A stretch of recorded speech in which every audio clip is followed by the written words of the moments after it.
Welcome back दोस्तों to our next tutorial. तो आज हम पढ़ेंगे लैम्डा फंक्शन क्या होता है एंड क्लासेस क्या होती हैं और टाइप्स क्या होता है, दोनों के बीच में डिफरेंस क्या है।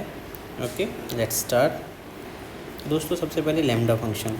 तो दोस्तों मैंने आपको पिछले वीडियोस में फंक्शंस पढ़ाए हैं। तो जब भी हम फंक्शन डिफ़ाइन करते हैं तो हम हमेशा एक डेफ कीवर्ड का यूज़ करते हैं और उसके आगे फंक्शन का नेम देते हैं एंड देन पैरामीटर्स। जो लैम्डा फंक्शन होता है वो होता है एनोनिमस और नेमलेस फंक्शन। दैट मीन्स इसमें हम डेफ कीवर्ड का यूज़ नहीं करेंगे, इंस्टेड ऑफ दैट हम लैम्डा कीवर्ड का यूज़ करेंगे एंड फंक्शन का कोई नेम नहीं होता है, डायरेक्टली आपके आर्ग्यूमेंट्स होते हैं और एक्सप्रेशन होता है। ठीक है, any number of arguments but a single expression. ठीक है, अभी दोस्तों जब हम डेफ यूज़ करके फंक्शन बनाते थे इसके अंदर हम काफ़ी सारे एक्सप्रेशन लिख सकते थे, इफ़ ये तो then this, else if then this, right. But lambda में हम सिंगल एक्सप्रेशन रखेंगे और मल्टीपल आर्ग्यूमेंट दे सकते हैं। ठीक है, in Python we generally use it as an argument to a higher order function. तो दोस्तों हायर ऑर्डर फंक्शन क्या होता है?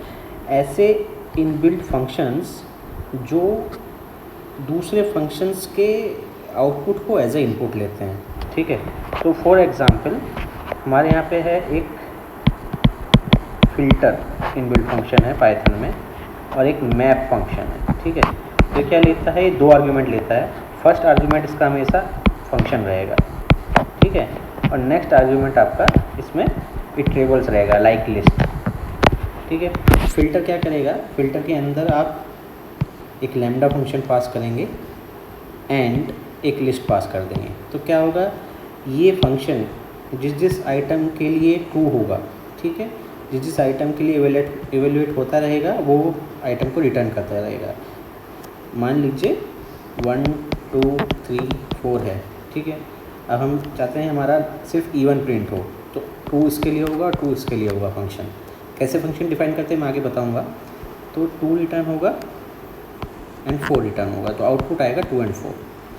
मैप क्या होता है दोस्तों? मैप में क्या होता है? ये फंक्शन ईच वैल्यू के लिए जो भी वैल्यू रिटर्न करेगा।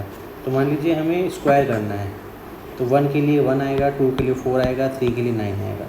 तो इस तरह से ईच आइटम के लिए क्या वैल्यू रिटर्न कर रहा है वो मैप फंक्शन रिटर्न करेगा। ठीक है, आइए इसका प्रैक्टिकल इम्प्लीमेंटेशन देखते हैं। तो दोस्तों अब हम पाइथन में अपना लैम्डा फंक्शन का प्रैक्टिकल इम्प्लीमेंटेशन देखते हैं। तो जैसा कि मैंने आपको बताया, लैम्डा फंक्शन में नेम नहीं होता है। एक शॉर्ट पीरियड के लिए अगर हम कोई फंक्शन यूज़ करना है, क्विकली किसी एक्सप्रेशन को इवैल्यूएट करने के लिए फंक्शन यूज़ करना है, तो हम लैम्डा यूज़ कर सकते हैं।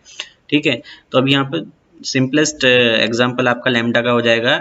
अगर आपको किसी नंबर का स्क्वायर कैलकुलेट करना है, ठीक है, तो हम सिंपल क्या करेंगे? लैम्डा कीवर्ड यूज़ करेंगे। जैसे हम वहाँ पर डेफ यूज़ करते थे कीवर्ड, यहाँ पर लैम्डा करेंगे, आपका आर्ग्यूमेंट देंगे और एक एक्सप्रेशन देंगे। आर्ग्यूमेंट कितने भी हो सकते हैं, एक्सप्रेशन एक ही रहेगा और कॉलन से सेपरेट होगा। तो हम यहाँ क्या कर रहे हैं? कोई एक इंटीजर का, एक नंबर का स्क्वायर ले रहे हैं और उसको एक वेरिएबल में स्टोर कर रहे हैं। तो जब हम स्क्वायर को कॉल करेंगे विद द इंटीजर पासिंग 10, तो हमें रिटर्न होगा 10 × 10 100। ओके, अभी जैसे कि मैंने आपको बताया था कि फ़िल्टर यूजुअली हम कहाँ पे यूज़ करते हैं? पाइथन के अंदर जो हाई ऑर्डर फंक्शंस होते हैं, जैसे कि कुछ बिल्ट इन फंक्शन जो अब एज अ आर्ग्यूमेंट ही किसी और फंक्शन को लेते हैं। ठीक है, अभी हम कोई फंक्शन कॉल करते हैं तो उसमें हम एक इंटीजर, कोई स्ट्रिंग, कोई वैल्यू पास करते हैं। यहाँ पर हम एक फंक्शन को एज आर्ग्यूमेंट पास करते हैं। ठीक है, तो अभी हम यहाँ पर लेंगे एक नम इंटीजर लिस्ट। अब हम क्या करेंगे? फ़िल्टर फंक्शन लेंगे। तो फ़िल्टर फंक्शन और मैप फंक्शन में डिफरेंस क्या है दोस्तों? सिमिलरिटी ये है कि दोनों हाई ऑर्डर फंक्शन है जिसमें एज अ फंक्शन वो एक आर्ग्यूमेंट को लेते हैं और सेकंड आर्ग्यूमेंट होता है इटरेबल। इटरेबल दोस्तों वो सेट ऑफ आइटम्स जिसको हम कॉल कर सकते हैं, जिसके ईच आइटम को हम इटरेट कर सकते हैं, एक्सेस कर सकते हैं, वो इटरेबल होता है। जैसे 1 2 3 4 5 6 आप ईच आइटम को एक्सेस कर सकते हैं। तो अब क्या होगा? ये इस इटरेबल के ईच आइटम के लिए लैम्डा फंक्शन को कॉल करेगा। ठीक है, तो अभी ये क्या करेगा? x dual two equal to 0। That means अगर आइटम आपका डिविजिबल है 2 से तो उसको रिटर्न करेगा। अब यहाँ पर 2 है, 6 है, 4 है, 8 है, 10 है, ये सब 2 से डिविजिबल है तो इन सबको रिटर्न करेगा। तो फिल्टर क्या रिटर्न करता है? जिसके लिए एक्सप्रेशन 2 आता है, जिन भी आइटम्स के लिए एक्सप्रेशन 2 आता है उसको रिटर्न करता है। तो यहाँ पर 2 4 6 8 10 रिटर्न करेगा। और ये एक फिल्टर ऑब्जेक्ट होगा दोस्तों, डायरेक्ट लिस्ट नहीं होगा। तो उसको एक्सेस करने के लिए हम इसको लिस्ट में कन्वर्ट करेंगे, again using the list keyword. इसके अंदर इवन पास कर देंगे और ये हमें रिटर्न कर देगा complete list of even numbers. Map में क्या होता है दोस्तों, मैप में अगेन ये फंक्शन और इटरेबल को एज आर्ग्यूमेंट लेगा और ये ईच आइटम ऑफ आपका इटरेबल के लिए जो भी वैल्यू रिटर्न होगी फंक्शन से वो पास करेगा। दैट मीन्स यहाँ पर सारे के सारे 10 आइटम्स हैं लिस्ट में, तो 10 ही आइटम्स मैप भी रिटर्न करेगा और ईच आइटम के लिए जो भी फंक्शन वैल्यू रिटर्न करेगा। तो 1 के लिए क्या रिटर्न करेगा, 1 × 1 1, 2 के लिए 2 × 2 4। तो दैट मीन्स ईच आइटम के लिए स्क्वायर। यहाँ पर आप कोई भी एक्सप्रेशन दे सकते हैं जो भी आप कैलकुलेट करना चाहें।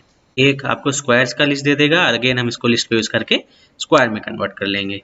ठीक है दोस्तों, अब इसको एक बार रन करके देखते हैं। ये देखिए 100 2 4 6 8 10 ये आपका इवन नंबर्स हो गया, ये आपका स्क्वायर्स हो गया।